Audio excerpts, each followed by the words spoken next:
सब kingdom protozoa. Students, अगर हम सब किंगडम प्रोटोजोआ की बात करते हैं तो there are about 50,000 species present in this sub kingdom.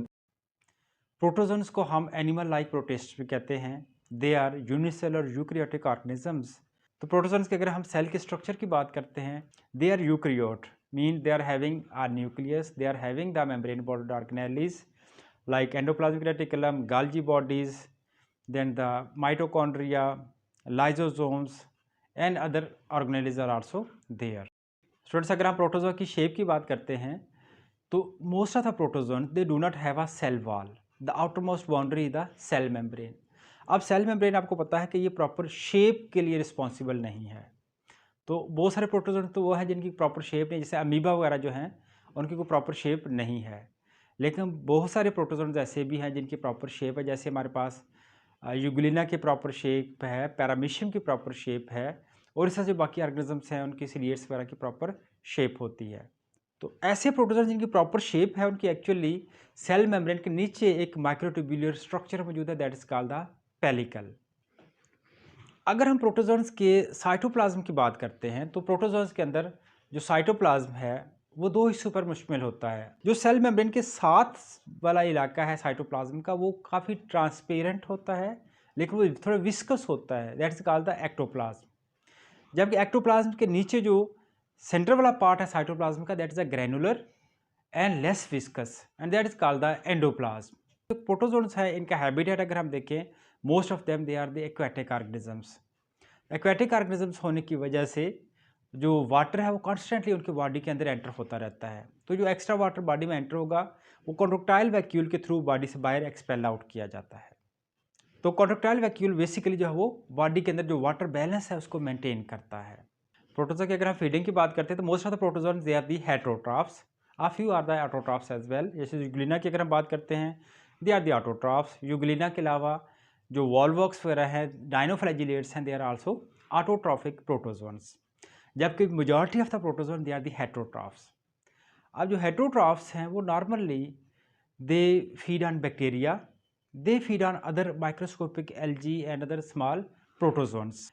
इसके अलावा कुछ प्रोटोजोन्स ऐसे भी हैं जो पैरासाइट्स हैं और डिफरेंट वर्टिब्रेट्स और इनवर्टिब्रेट्स की बॉडी में रहते हैं और वहाँ से फूड हासिल करते हैं। अगर हम प्रोटोजोन्स में फूड इनटेक को देखते हैं तो कुछ प्रोटोजोन्स ऐसे हैं जिनमें बाकायदा सरफेस के थ्रू फूड एब्जॉर्ब होता है, जबकि ज़्यादातर केसेस में जो फूड होता है उसको फूड वैक्यूल की फॉर्म में बॉडी के अंदर इनटेक किया जाता है।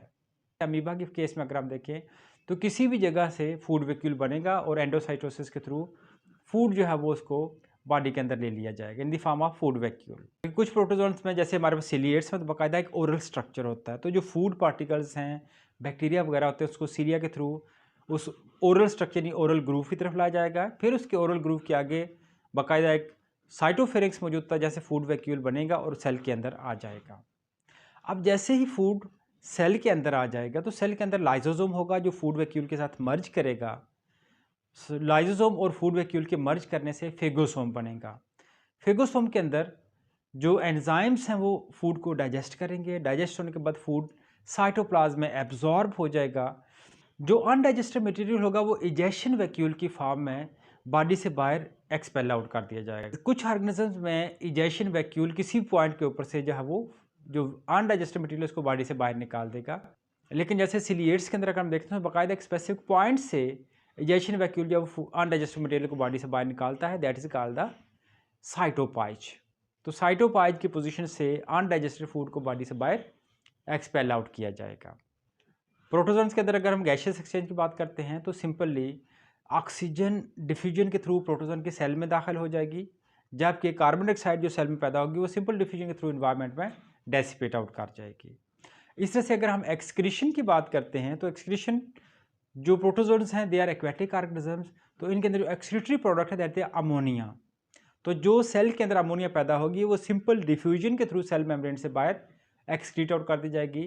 कोई स्पेशल एक्सक्रीटरी स्ट्रक्चर्स मौजूद नहीं होते हैं। प्रोटोजोन्स के अगर हम लोकोमोशन की बात करते हैं तो कुछ protozoans they are the sessile organisms, they remain attach with some substrates. ज़्यादातर जो प्रोटोजोन्स हैं they are motile organisms. Locomotion के लिए इन प्रोटोजोन्स के पास फ्लैजेला हो सकता है। फ्लैजेला के अलावा स्यूडोपोडिया हो सकते हैं। स्यूडोपोडिया के अलावा इनके पास सीलिया मौजूद हो सकते हैं। अगर हम रिप्रोडक्शन की बात करते हैं तो प्रोटोजोन्स के अंदर सेक्सुअल रिप्रोडक्शन भी है और एसेक्सुअल रिप्रोडक्शन भी है। एसेक्सुअल रिप्रोडक्शन के 3 मेथड्स हैं जो ज़्यादा कॉमन है प्रोटोजोन्स के अंदर। तो सबसे पहले हमारे पास है binary fission, then budding and then the multiple fission. Binary fission में सिंपली सबसे पहले जो न्यूक्लियस है वो माइटोसिस के थ्रू 2 हिस्सों में डिवाइड करेगा, एक न्यूक्लियस से 2 न्यूक्लियाई बनेंगे। फिर जो साइटोप्लाज्म जो है वो साइटोकाइनेसिस के थ्रू डिवाइड करेगा एंड एक ऑर्गेनिज्म जो है 2 डॉटर ऑर्गेनिज्म में कन्वर्ट हो जाएगा। प्रोटोजोन के अंदर जो दूसरा एसेक्सुअल रिप्रोडक्शन का मेथड दैट्स बडिंग। बडिंग में क्या होता है कि सबसे पहले न्यूक्लियस 2 हिस्सों में डिवाइड करेगा बाय माइटोसिस प्रोसेस।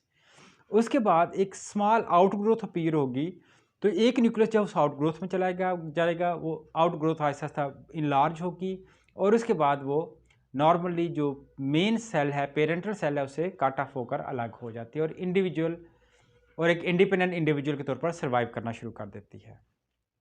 तीसरा जो मेथड है that is the multiple fission और द शाइजोगनी। शाइजोगनी या मल्टीपल फिशन में क्या होता है कि one cell divides into many daughter cells. Multiple fission हमें एक तो प्लाज्मोडियम के अंदर मिलती है। जब प्लाज्मोडियम ह्यूमन की बॉडी में एंटर होता है तो मीरोजोइट की फॉर्म में कन्वर्ट हो जाता है। ये मीरोजोइट्स होते हैं जब रेड ब्लड सेल्स में एंटर होते हैं, एक मीरोजोइट एंटर होता है, उसके बाद वहाँ मल्टीपल टाइम डिवाइड करेगा और जब रेड ब्लड सेल बर्स्ट करेगा तो उसमें से मल्टीपल मीरोजोइट्स या प्लाज्मोडियम बर्स्ट आउट कर बाहर निकलते हैं। इसी तरह से जो अमीबा हैं, जब अनफेवरेबल कंडीशंस होती हैं तो अमीबा अपने गिर्द एक सिस्ट बना लेता है। अब होगा ये कि सिस्ट के अंदर अमीबा का जो न्यूक्लियस है वो डिवाइड करता रहता है बाय माइटोसिस। तो इस तरह से एक न्यूक्लियस से बहुत सारे न्यूक्लियाई बन जाते हैं। बाद में हर न्यूक्लियस के गिर्द थोड़ा थोड़ा साइटोप्लाज्म इकट्ठा हो जाएगा। जब कंडीशन फेवरेबल होंगी, सिस्ट बस्ट करेगा, तो फिर उसके अंदर से बहुत से स्मॉल अमीबी इमर्ज होंगे, बाद में ग्रो करके नॉर्मल लाइफ गुजारना शुरू कर देंगे। अगर हम प्रोटोजोआ में सेक्सुअल रिप्रोडक्शन की बात करें तो पहली बात यह है कि ज़्यादातर प्रोटोजोन जो है they are the haploid organisms. तो हैप्लॉइड है तो माइटोसिस के थ्रू वो हैप्लॉइड गैमीट्स बनाएंगे। जो लार्जर साइज गैमीट होगा that will called the macrogamete और स्मॉल साइज होगा that will be called as the microgamete. Macrogamete और माइक्रोगैमीट जब आप इसमें फ्यूज़ करेंगे तो उसमें से जाइगोट बनेगा।